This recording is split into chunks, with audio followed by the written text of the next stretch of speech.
Hello everyone and नमस्ते सबैजनालाई। आज चाहिँ देख्नुभयो होला के बनिँदैछ भनेर। मेरो शिवजीले बनाउनु हुँदैछ एकदम चिल्ली मोमो। आज चाहिँ चिल्ली मोमोको अर्डर थियो नि त, तर सिलगढीमा बाहिरको वेदर पनि हेरिहाल्नु, हल्का पानी परेको थियो। भाइहरू चाहिँ एकदम आएर चायहरू पिनुहुँदै थियो। त्यहाँदेखि एकदम रेडी तावासावा बसाएर तेल हाल्दैछ, मोमो पनि देखाउँदैछ तार्नुको लागि गइरहेको छ भनेर होइन।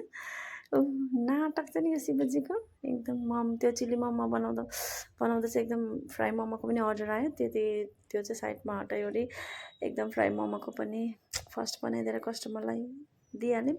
त्यहाँदेखि चाहिँ फेरि शिवजीले देखाउँदैछ नाटक त थोरै गर्नुपर्छ, एक एकवटा गर्दै म हाल्छु भनेर। अनि त्यहाँदेखि मैले ल ल भन्दैछु होइन।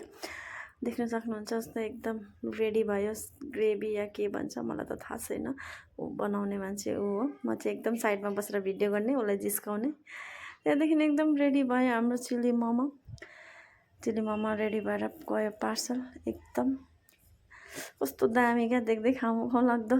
मलाई चाहिँ त्यस्तो लाग्यो छेउबाट हेर्दा, क्यामेरामा भन्दा रियालिटीमा चाहिँ एकदम दामी देखिएको थियो।